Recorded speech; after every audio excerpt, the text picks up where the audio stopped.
Aujourd'hui, pour les podcasts Occasion à faire pour les entreprises à vendre au Québec, nous avons avec nous M. Martin Dutoux, accompagnateur en acquisition d'entreprise ou plus facilitateur en vente d'entreprise. M. Martin Dutoux, bonjour. Bonjour Tarek, merci beaucoup de l'invitation. Merci d'être venu. C'est quoi facilitateur de vente d'entreprise? Ça le dit, facilitateur, on est là pour faciliter toutes les étapes cruciales d'une vente d'entreprise. J'ai voulu, au fil des années, apprendre chaque processus pour que les gens se sentent confortables et rassurés dans leur processus de vente ou d'acquisition d'entreprise. Fait qu'on connaît très bien chacune des étapes, puis on veut être sûr que ça soit fluide, justement, pour les clients. Qu'est-ce qui vous passionne là, d'accompagner les entrepreneurs et vendeurs d'entreprises? À la base, je suis entrepreneur aussi. Okay. C'est comme ça que j'ai pu commencer moi-même aussi dans le domaine entrepreneurial, aussi comme entrepreneur, comme acquéreur aussi. Après ça, comme cédant moi-même pour plus qu'une fois. J'aime comprendre l'humain, j'aime comprendre les valeurs, qu'est-ce que les gens ont vécu pour se rendre à cette étape-là de leur vie, à soit vendre ou acquérir. Fait que comprendre un peu la dynamique d'une entreprise, la recette en arrière aussi. Fait que je pense que c'est des choses qui me passionnent de mon côté. Fait que comprendre les chiffres, comprendre l'humain. En temps d'expérience, de 20 ans d'expérience en accompagnateur de vente d'entreprise, c'est quoi les erreurs les plus fréquentes là, que soit les acheteurs ou les vendeurs d'entreprise font? Oui, il y en a quand même quelques-unes aussi. Commençons par les cédants. Les cédants, c'est de mal évaluer leur entreprise. Ça, c'est sûr que c'est le nerf de la guerre. Il y en a qui vont trop l'évaluer, il n'y en a pas assez. Il faut faire justement un rapport d'évaluation. Il faut comprendre la dynamique de combien ça vaut sur le marché. Une juste valeur marchande, c'est exactement le but. Fait que ça, c'est sûr qu'au niveau cédant, de base pour le côté de transaction, mais quand même, avant de se rendre jusque-là, il faut être relativement bien préparé pour vendre son entreprise.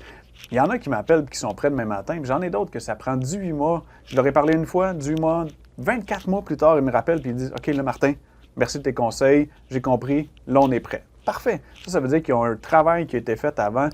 Que ça soit pour une vente externe, que ça soit pour une vente interne aussi, c'est de la passation d'informations. Il faut avoir une certaine structure quelque part. Mais encore une fois, si c'est fait sur le coup, c'est correct aussi. Pourquoi? Parce que c'est ça, ça a juste valeur. Fait que, tu sais, il faut juste considérer que si on va aller chercher des fois le maximum, il y a peut-être des choses à mettre en place, mais fiscalement parlant ou légalement parlant, il y a quand même une structure à faire en arrière. Pour les cédants, c'est cette partie-là. Les acquéreurs, sans dire une erreur, mais ce qui est super important, parce que là, il y a comme une genre de mode là, qui s'est créée aussi pour le reprenariat. On dirait que tout le monde veut être entrepreneur, mais est-ce que vous êtes prêt à être entrepreneur? Puis si c'est oui, c'est correct. Puis si c'est non, c'est correct aussi. J'en rencontre des gens qui m'invitent à aller prendre des cafés, puis cette affaire-là, puis écoute, Martin, on veut acheter une business, puis là, on s'en parle, puis ils font comme, hey, merci, c'est effectivement pas fait pour moi. C'est parfait, c'est correct aussi. Fait que la base comme acquéreur, déjà, apprendre à se connaître, voir un peu c'est quoi votre pedigree, parce que j'en ai du monde que je vois des fois. Ah, je veux acheter une business. OK, quel domaine? N'importe quel. OK, où? N'importe où. Ouais, OK. Tu sais, il faut comprendre c'est quoi un peu l'enjeu d'une transaction aussi à ce moment-là. Fait que, tu sais, ça, c'est apprendre à se connaître côté acquéreur, puis évidemment, être accompagné, évidemment, faire une acquisition, c'est pas juste de dire, ah, on achète comme une maison ou quoi que ce soit, là. Fait qu'évidemment, il faut savoir comment le faire, comment bien le faire, les achats d'actions, d'actifs, c'est quoi les différentes structures, qu'est-ce qu'on demande d'un bord et de l'autre, justement, pour que ça... Il y a tellement de conditions, de particularités aussi que nous, on connaît pour ficeler, justement, une transaction. Je pense que c'est la clé aussi. Parfait. Puis, si on est vraiment acquéreur, puis là, on veut rapidement évaluer une entreprise, savoir si elle est rentable ou pas, c'est quoi les outils rapides? Là? Ça, c'est la question qui tue tout le temps parce que, tu sais, j'en parlais pas plus tard qu'aujourd'hui, une rencontre, justement, qu'on regardait les états financiers, puis là, on voyait que, oups, là, c'était une moins bonne année. Mais il faut comprendre parce qu'il y a une année qu'il y a eu de l'achat d'équipement qui s'est fait aussi. Mais l'achat d'équipement vient impacter le bénéfice net. Évidemment, la ligne du bas, le BAIA, tu sais, il y a BAIA, puis le bénéfice net. Mais là, les gens, quelqu'un qui ne connaît pas ça, il va juste regarder, ah, c'est pas rentable, ah, c'est pas profitable, ah, ouais, mais... Puis là, déjà, profitable, pas rentable, c'est deux choses. Fait que, mais là, ah, c'est pas profitable. Fait que ça vaut pas ça. Oui, mais tu te bases juste sur une ligne, là. Attends, il y a comme tout un ensemble là, pour structurer, justement, de dire, ça vaut-tu ça ou ça vaut pas ça? Il faut savoir si c'est bancable, si c'est finançable aussi à ce moment-là. Fait que c'est dur de faire un tour de roue hyper rapide aussi à ce moment-là. On a des outils chez nous qu'on fait des rapports d'évaluation. Je sais qu'on va en parler plus tantôt aussi, mais rapport d'évaluation de valeur marchande d'entreprise, on sort ça en 5 à 7 jours ouvrables. 3 méthodes de calcul, on analyse des risques, on analyse des points positifs, des opportunités. Déjà, ça, c'est rapide. Des fois, on est capable de le faire plus sommaire, plus court aussi. Fait que tout dépendamment un peu de l'angle qui est choisi, mais on ne peut pas juste au pif comme ça de dire « Ah, on regarde la ligne du bas, puis c'est pas rentable, pas profitable. » Côté vendeur d'entreprise. Ouais. Brièvement, c'est quoi les étapes là, qu'il doit passer à travers là, pour justement amener son entreprise à la vente? Ben, c'est sûr qu'il faut avoir leurs documents à jour, que ce soit état financier, état de résultat. S'il y a un bail, évidemment, c'est sûr que c'est super important pour nous de connaître son salaire, de connaître un peu les dépenses exceptionnelles, discrétionnaires. Ça, c'est sûr que ça l'aide énormément. Valeur approximative, équipement, inventaire. Fait que, tu sais, dès qu'on a un peu tout ça entre les mains, là, on est capable de justement prendre en charge une transaction aussi. Évidemment, prochaine étape, ben, c'est de signer un contrat avec nous justement pour vous accompagner justement dans toute cette structure-là, cette vente qui est toujours un peu émotive aussi pour la plupart des gens, c'est normal aussi. Fait que c'est sûr qu'on regarde, on fait justement une évaluation sommaire, mais après ça, on pousse l'évaluation là, pour voir justement combien ça vaut réellement sur le marché. Dès qu'on a le rapport, ben, on est capable de monter un dossier. Puis on fait toujours, nous, chez nous, des ventes confidentielles aussi. Fait qu'il faut garder en tête qu'on monte le dossier de 2 manières. Donc, confidentiel pour présenter quand même l'entreprise avec une approbation de la part du cédant, mais aussi, justement, après ça, complète là, comme un SIM, évidemment, dès qu'il y a une entente de confidentialité qui est montée. Fait que nous, après ça, ben, c'est de trouver l'acheteur, négocier les termes pour que la transaction fonctionne. On s'en va au financement, puis après ça, c'est la clôture de la transaction. C'est les grandes lignes. Parfait. Puis là, ça implique qui comme professionnel pour que toute la transaction soit faite, là, vos services à vous, est-ce qu'il y a besoin d'autres professionnels pour finaliser la vente au complet? Chez nous, quand on a un contrat pour représenter un cédant complètement, c'est sûr qu'on s'occupe de l'évaluation, on s'occupe justement de toutes les négociations, des rédactions de lettres d'intention, on accompagne au financement, tous les frais légaux, on les assume de notre côté également. Fait que, tu sais, il n'y a pas beaucoup de charges supplémentaires. Par contre, évidemment, dans une transaction en général, les autres corps de métier, on va appeler ça comme ça, qui sont importants, bien évidemment, comptable, CPA, fiscaliste, avocat en droit des affaires, notaire au besoin aussi, évidemment. Fait que c'est, et banquier, on l'aura compris. Fait que ça aussi, le but, c'est de connaître les bonnes personnes puis le bon réseau, mais c'est les professionnels, évidemment, qu'il faut connaître dans le domaine du droit des affaires. Il faut garder en tête qu'il y a plein de bons spécialistes aussi, mais il faut aller dans le droit des affaires. Je le répète parce que je le vois souvent dans les transactions, que les gens vont prendre des professionnels, mais qui ne sont pas habitués dans le transactionnel. Des fois, ça complique un peu une transaction, puis là, ça devient plus difficile aussi à gérer les dossiers. Avant de vous contacter puis qu'il soit prêt à vendre une entreprise, qu'est-ce que le cédant doit faire pour maximiser sa valeur, pour améliorer un peu les chances de vente?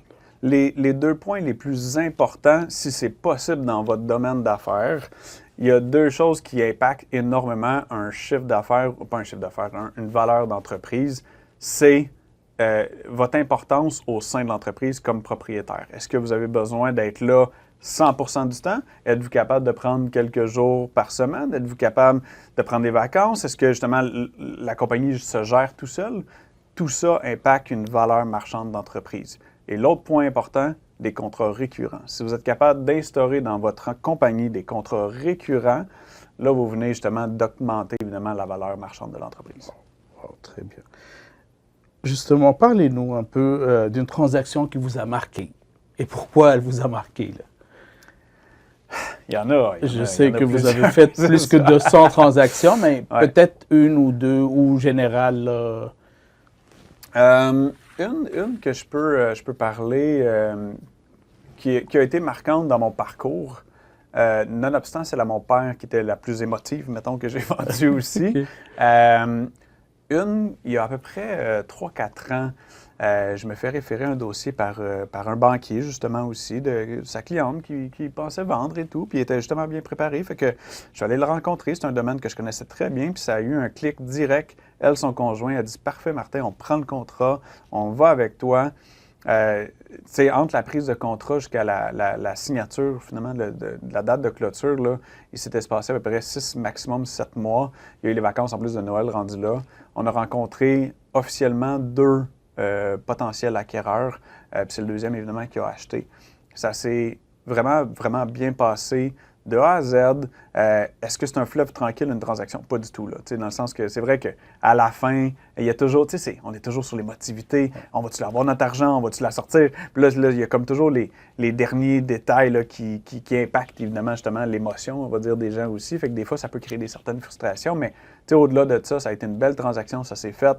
Tout le monde a été content. Puis pourquoi je dis ça? Parce que ça s'est vraiment fait adéquatement, facilement, le prix évalué, on a eu notre prix. Tout était bien aligné.